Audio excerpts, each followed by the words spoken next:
Whoever you are, come travel with me. Traveling with me, you find what never tires. The earth never tires. The earth is rude, silent, incomprehensible at first. Nature is rude and incomprehensible at first. Be not discouraged. Keep on. There are divine things, well enveloped, I swear to you. There are divine things more beautiful than words can tell. We must not stop here. However sweet these laid-up stores, however convenient this dwelling, we cannot remain here. However sheltered this port, and however calm these waters, we must not anchor here. However welcome the hospitality that surrounds us, we are permitted to receive it but a little while. So whoever you are, come travel with me. With these words from Walt Whitman, we enter into our time of worship. Come and let us worship together with our opening hymn.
And welcome to the virtual worship service here at the Unitarian Church of Baton Rouge as part of our hopefully temporary return to virtual-only worship. I am Reverend Eric Posa, interim minister. I'm pleased to serve this church along with our senior minister, Reverend Nathan Ryan. I'm joined today by Mike Patton in our audiovisual booth. And behind the piano today, while our music director, Lee Hartman, is out on vacation this week, we have our director of family ministry, Kathy Smith, playing double duty. So glad to have you with us, Kathy. And we are glad to have you with us from wherever you are joining us for this special worship service.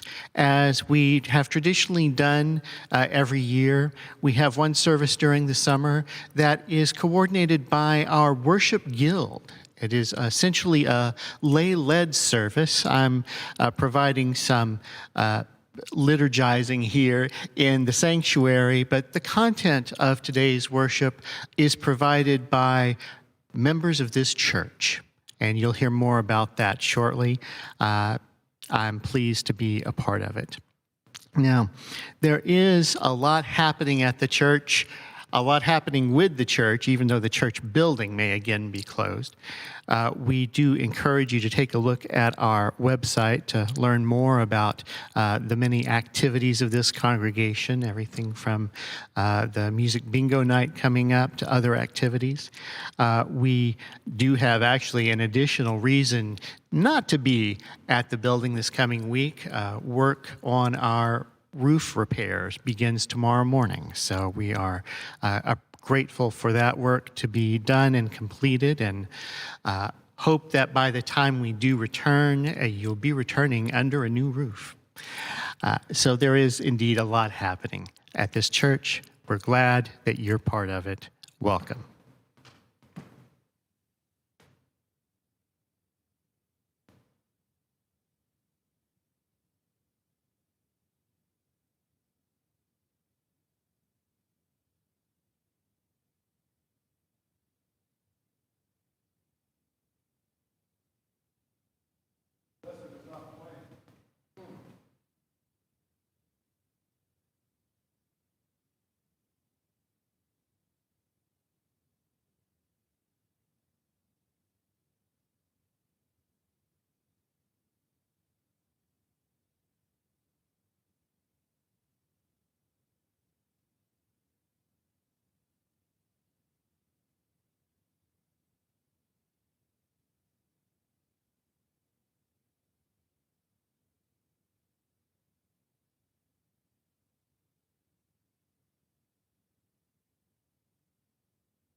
Video lesson.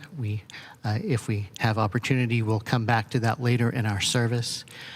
Let us join together for a virtual version of a ritual we share weekly, sharing of stones for what is the life transitions that may have impacted us.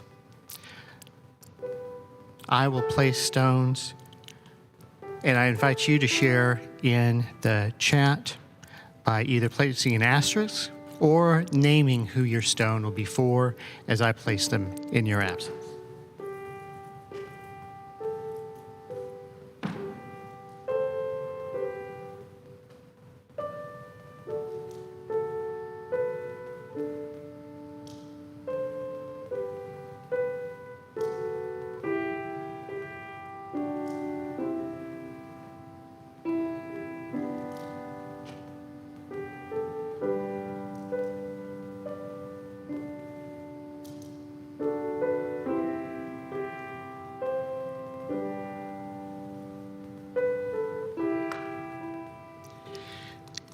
And we light the flame in our chalice, symbol of our freely covenanted Unitarian Universalist faith, saying together the words now appearing in the corner of your screen. With hope to make this a better world, we light this flame. Its light is a symbol of the power of love.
Well, apologies, friends. We are having technical difficulties today as we work through those. I do want to note that because of the change earlier, I missed noting two important stones that we would have lifted up. One is a condolence to Jennifer Phelps on the death of her husband, Sid Phelps. And the other is a stone of congratulations for Joanna Wilson on the birth of her granddaughter, Rose Catherine McAdams. So, we will try again and come back to you shortly. No, I'm being told that we need just another moment. And I want to encourage you also. We'll say more about it, of course, a little later in today's service, but to note that when we do come to the time for sharing our offering later in today's service, we are, again, now sharing every week with organizations doing good works in concert with our values, and we are supporting Planned Parenthood of the Gulf Coast in the month of July. There is some more information about their work online, including a link to it from our own church website. So we do encourage you to take a look at that. And we know that there is much that we may be holding in our hearts as we shared our stones earlier. May we hold these together in this community as we are worshiping together.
So how has the Unitarian Church supported my family through the pandemic? I would say the Unitarian Church best supported our family through the pandemic through the little Church Comes Home packets, like here. We receive these, I think, weekly or bi-weekly. It's kind of like a little subscription box of fun activities. My 8-year-old daughter really looked forward to receiving these. A couple of the activities I remember that we enjoyed doing was the painting projects, paper folding, those little music makers box, and Halloween activities. This was some chalices that she and I did together from the little boxes. And we also got we have a lot of little inspirational cards and sayings posted around our home. In fact, here's some. Take courage, friends, you're not alone. And the we are sayings. We just love having those around the house to remind them of our Unitarian background and just to give us faith and hope throughout the pandemic. And then, they also love the little owl cards that we got each week. We saved a bunch of those and they like looking through them to see where the owl was going to be each week around the church and what he was doing. As far as the online services, kind of pros and cons there. I did like the flexibility of being able to tune in at a time that was convenient for me. However, it just really wasn't the same as being, in person at church. quite honestly, after 2 months of everything being virtual, I kind of got burnt out on virtual, and like I think everybody did. Nevertheless, I do think continuing virtual is important for people who have no other way to connect beyond, their computer during the pandemic, or even if they're sick and they want to be able to attend church services. I think it's something we should continue to do. I don't quite know where the light at the end of the tunnel is, honestly. With me or UCBR, I was thrilled that we were heading back to in-person services and disheartened when we had to turn around and shut it right back down again a few weeks later. I greatly appreciate the church's efforts to keep the congregation intact and engaged. And I do feel like they've done a wonderful job with that. And I do feel like that, if I ever need support, that there are people there that I can call. I'll say that I was a Catholic for 30 years before I became a Unitarian. So I've been a Unitarian about 10, 15 years. And, I feel like the support I've got from this church has been just overwhelmingly positive through the pandemic, through the flood that we went through in 2016. It's definitely an important part of our family, and I'm sure will continue to be in the future. Thank you.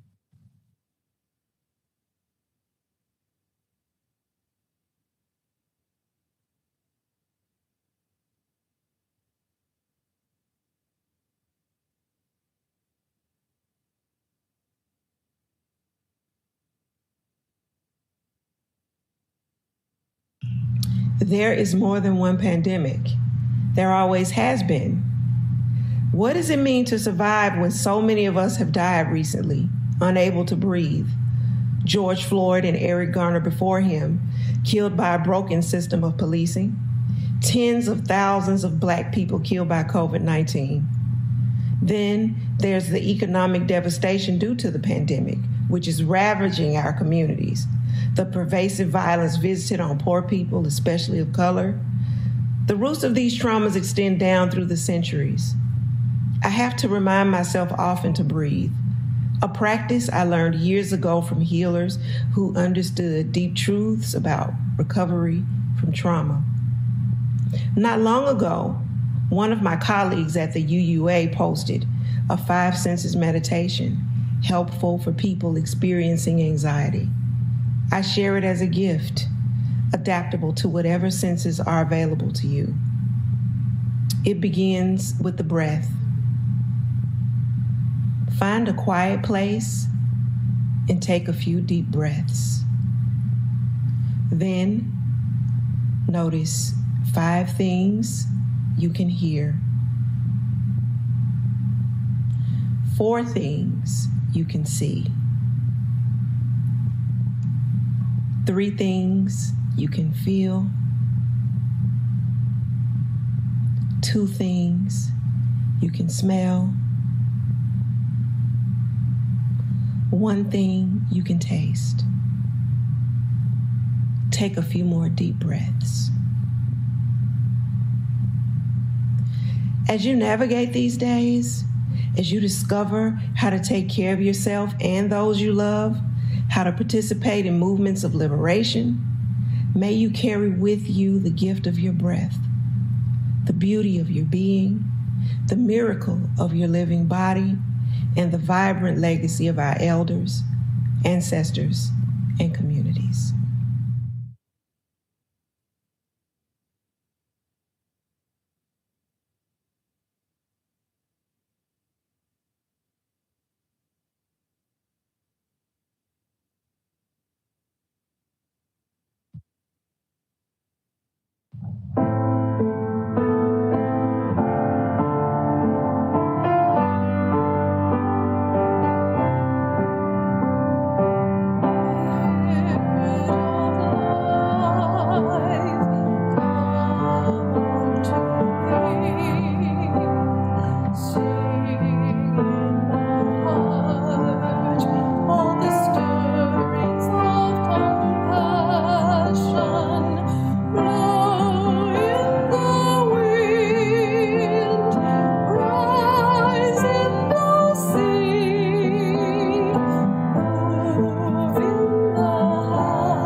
In a rural area, a farmer was tending to his horse named Buddy, and along came a stranger who desperately needed the farmer's help. The stranger had lost control of his vehicle and ran it off into a ditch. The stranger asked the farmer if his horse could somehow pull the vehicle out of the ditch for him, and told the farmer that the vehicle was small. The farmer said he would come, bring his horse, and take a look, but could not promise he could help if his horse might be injured in some way from attempting to pull the vehicle out of the ditch. The farmer did see that the stranger was correct and that the vehicle was small, so the farmer took a rope and fixed it so that his horse Buddy would be able to pull the vehicle out of the ditch. The farmer then said, "Pull, Casey, pull," but the horse would not budge. The farmer then said, "Pull, Bailey, pull," but the horse would not budge again. Then the farmer said, "Pull, Mandy, pull," and again the horse would not move. The farmer then said, "Pull, Buddy, pull," and the horse pulled the vehicle out of the ditch. The stranger was so very grateful, but asked the farmer why he called the horse by different names. The farmer said, "Buddy is blind, and I had to make him think he had help pulling the car out of the ditch, or he would not have pulled." Lesson: sometimes we won't even attempt to do something that is in our power unless we think we have support. It takes a village even when there's no one there or everyone else is online.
Throughout my years at the Unitarian Church of Baton Rouge, the senior youth grew to be quite close, spurred on by the OWL program and lock-ins that we had in our middle school years.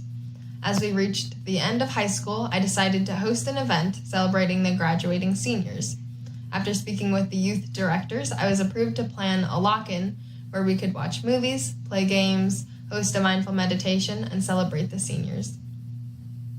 However, our plans were quickly interrupted by the pandemic. Instead of canceling the event, I worked with Miss Kathy and Mr. Mike to create a new plan. We landed on the concept of hosting a virtual event instead. With the idea settled, we moved on to planning. The three of us had weekly meetings where we brainstormed different options for activities, wanting to make sure the event was both inclusive and fun. We decided to have a music-inspired bingo, a set of improv games, and a mindful closing. It was important to me that though the event would be online, we felt connected through personal moments. I wanted to maintain the mindful meditation in which everyone would have the opportunity to share their feelings given the emotionally charged context of the pandemic. This would include a chance to express any worries or appreciations. With the bulk of the planning finished, I sent messages out to my friends detailing the event. When the big night arrived, each senior youth member was sent a box containing snacks and a bingo card. When the event began, a warm feeling filled my heart as faces popped up on my laptop. During the actual event, we laughed and reveled in the small moments of joy we had created in between the time of turbulence in our lives. Overall, the event was really successful, and many seniors expressed their appreciation. The event filled me with a sense of connection and completeness that I had not felt in a long time.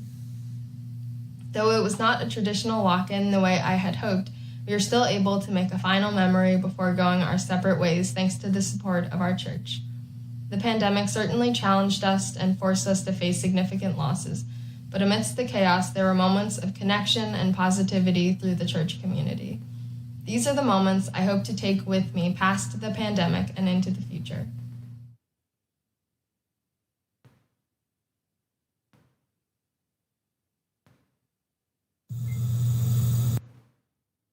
This reading is adapted from a sermon by the Reverend Heather Januels, presented at Winchester Unitarian Society in Massachusetts on March 15th, 2020, as part of their first online service. When I titled my reflection, Parables of the Pandemic, I hoped to capture the lessons of this time. For a parable is a story that bears a lesson within. Right now, we are writing this story, and this story is being written all around us. This month, the theme is wisdom. I know when some unspeakable tragedy happens, the question arises, how do we explain this to the children? So often, we turn to the words of the eternal minister to us all, Mr. Fred Rogers, who teaches us to look for the helpers. In this month of wisdom, in this time of pandemic, I have become inspired to look for the wise ones. I find wisdom among members of our community who teach a similar lesson. They affirm that every new, unexpected situation can be a crisis, but it can also be an opportunity to learn, to try something new, to explore. I find wisdom in patience. I find wisdom in prayer. I don't know what comes next. The parables of this pandemic are still being written. Our story will join the stories of generations whose worlds turned upside down for a time. But in my search for the wise ones, I hope we will be like the people in Italy. Perhaps you have seen the video. A dark, urban street filled with song as people sequestered in their houses raise their voices so they can be heard, so others know they are not alone. It was not safe for them to gather as a choir, but together, behind their doors and windows, they create harmony. It is as if they are proclaiming, people around me are ill and dying. My government failed to prevent this, yet I and we, in this moment, are still alive. How can I keep from singing?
We relocated to Lake Charles for our youngest grandchildren 2 years ago, but our ability to explore the rest of the world and our well-scattered family and friends came to an end with the pandemic.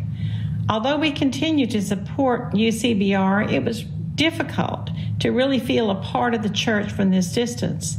Therefore, the online service was exciting as it gave us full exposure once again to lovely Sunday experiences with the church. Seeing the faces of my church community as they sing or speak during the service is heartwarming, and often the uniqueness of the service's theme opens my heart to new ways of seeing and understanding the world. When I received an invitation to co-host the Faith Like a River workshop last fall, I also gained an interactive opportunity with a delightful group from the church. It was a fun challenge to properly prepare for the insightful commentary and questioning of the participants. To explain the fullness of those two experiences, think of the morning sun gradually filling a garden with brilliant light. The garden has been there all along, but the sunlight brings one back to the full enjoyment of that garden with all its richness and variation. Well, we do worship together in many ways when we come together. And I do want to note that one clip that we did miss, we were able to come back to the lesson clip that was missed earlier. We did also unfortunately miss the introduction clip that Kathy Judy had recorded. I want to share a sentence from the text of what she had shared earlier.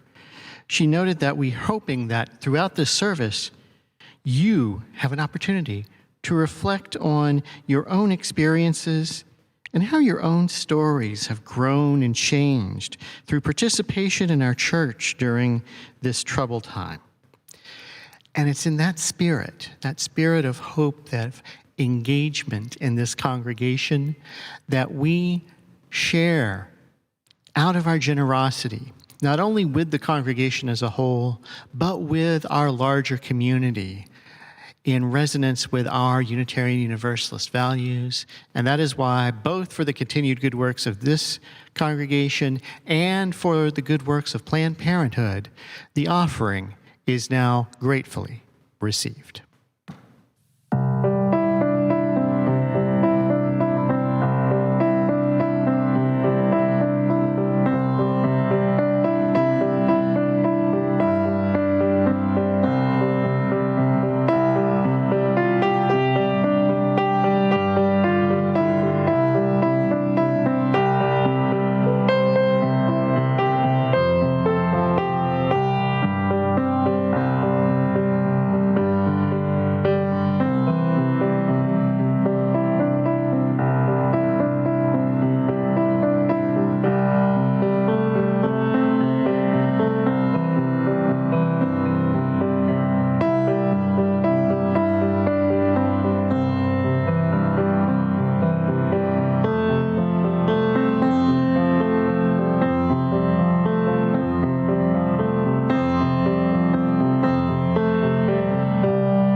Pandemic by Lynn Unger. What if you thought of it as the Jews consider the Sabbath, the most sacred of times? Cease from travel, cease from buying and selling, give up, just for now, on trying to make the world different than it is. Sing, pray, Touch only those to whom you commit your life. Center down. And when your body has become still, reach out with your heart. Know that we are connected in ways that are terrifying and beautiful. You could hardly deny it now. Know that our lives are in one another's hands. Surely that has come clear. Do not reach out your hands. Reach out your heart. Reach out your words. Reach out all the tendrils of compassion that move invisibly where we cannot touch. Promise this world your love, for better or for worse, in sickness and in health, so long as we all shall live.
I particularly regret that we were unable to share Abel Thompson's wonderful reflection. We will find a way to share that with the congregation as soon as possible.